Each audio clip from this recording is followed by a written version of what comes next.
Disse há pouco, a hipertensão arterial é conhecida como uma doença silenciosa. Os dados são preocupantes. Afeta já cerca de 42% da população nacional e 1 em cada 4 pessoas não sabe que tem esta doença crónica. É verdade. Temos que nos debruçar sobre este valor, não é, Cícera? É muito importante, visto que é uma doença tão perigosa e que pode causar tantos danos a longo prazo. É importante termos em conta que realmente é uma doença silenciosa a maior parte das vezes e que temos que preveni-la e estar atentos a que ela existe e que temos que a tratar. E por isso é que é importante falar sobre hipertensão arterial e conhecer bem os seus sintomas, quando eles surgem. Exatamente. E também a forma de prevenir para tentar inverter estes dados, estes números? Exatamente, sim, é importante. Primeiro de todo é importante saber o que é a hipertensão arterial. Falamos de hipertensão arterial quando a nossa tensão arterial está mais elevada que aquilo que nós consideramos os valores normais.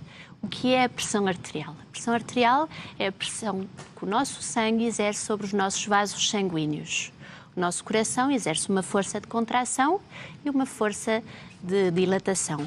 Quando se contrai, produz uma força sistólica, que nós chamamos em medicina, que basicamente é a força que o sangue, ao sair do coração, exerce sobre as nossas artérias e grandes vasos e pequenas arteríolas que alimentam todos os órgãos do nosso organismo.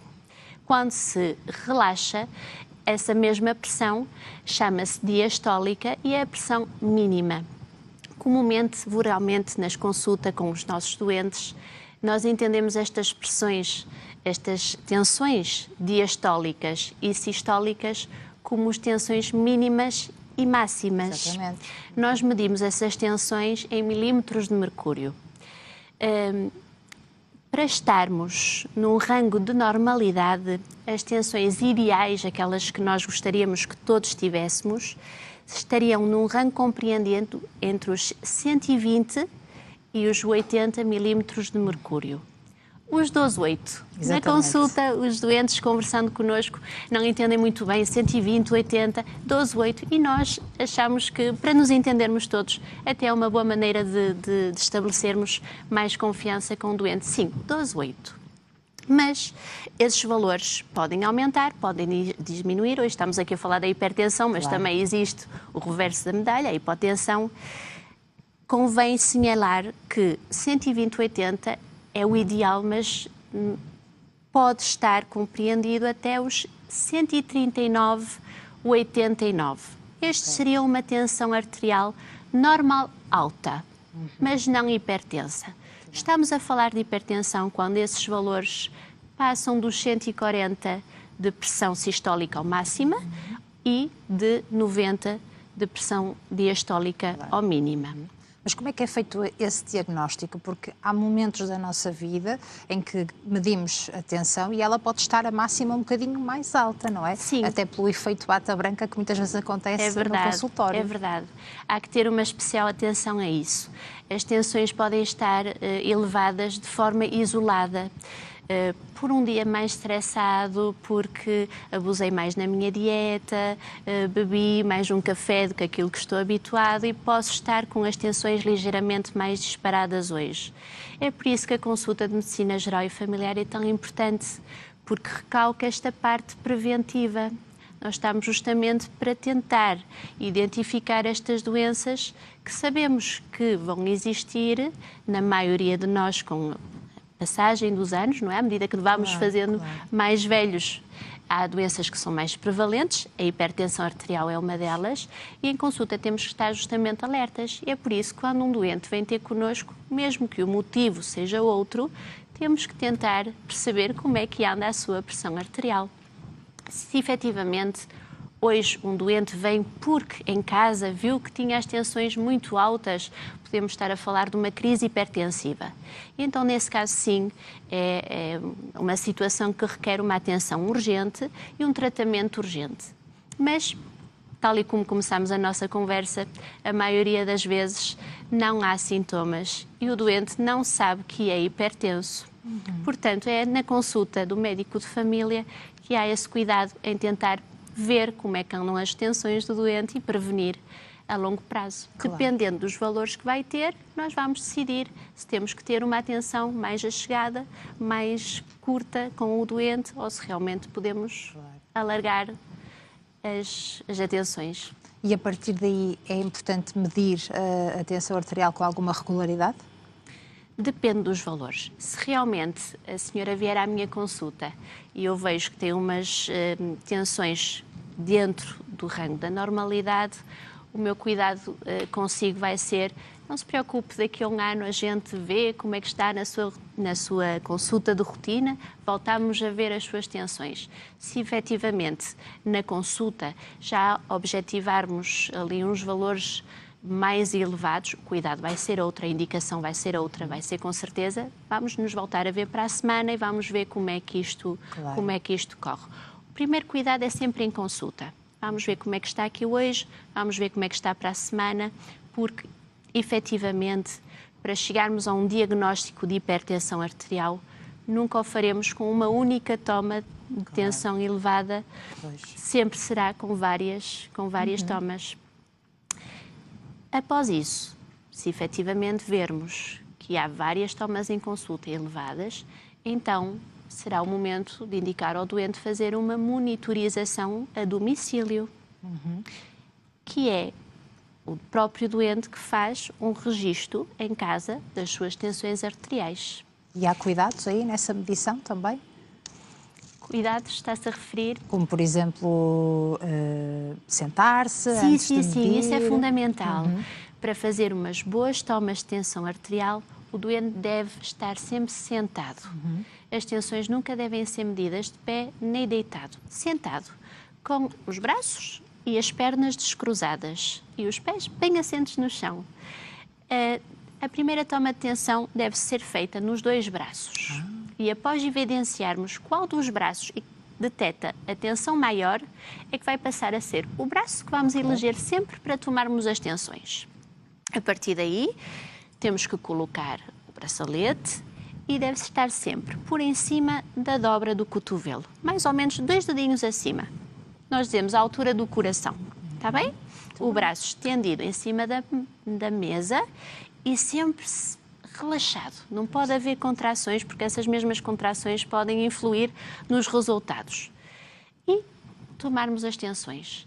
Há que ter o cuidado que tem que ser sempre depois de estar 5 minutos em repouso.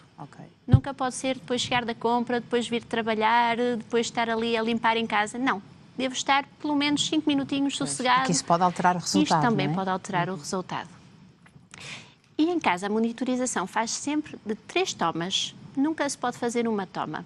Fazem-se 3 seguidas, separadas mais ou menos de 1 minuto, 2 minutos entre cada toma, e devem-se registar os 2 valores mais altos. Muito bem. Portanto, a pessoa registra, por exemplo, num caderninho e depois leva então ao seu médico de família os resultados. Faz um registro de manhã, faz um registro à noite, aproximadamente à mesma hora, durante um X tempo. Normalmente, eu aconselho na minha consulta 7 dias, mais ou menos. Depois traz o registro à consulta e nós fazemos os cálculos oportunos e vemos se realmente estamos a falar de um caso isolado ou de uma hipertensão a surgir.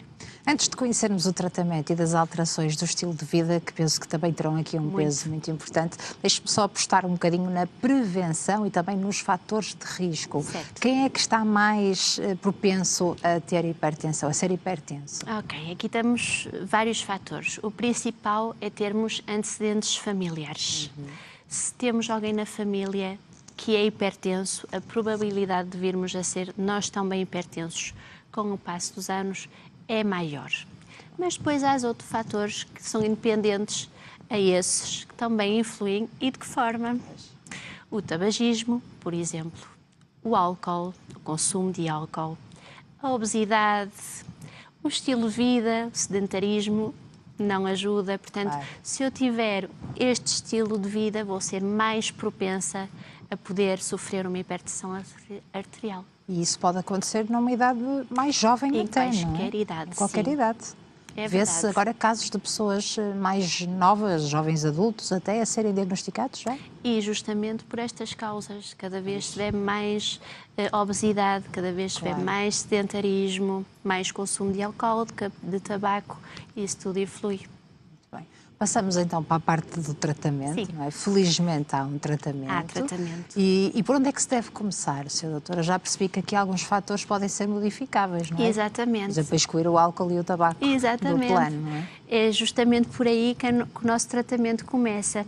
Nós classificamos os tratamentos em não farmacológicos e farmacológicos. No caso da hipertensão, temos justamente estas duas vertentes e nós vamos sempre começar a tentar por a via não farmacológica. Vamos incentivar o doente a mudar o seu estilo de vida e a tomar certos cuidados.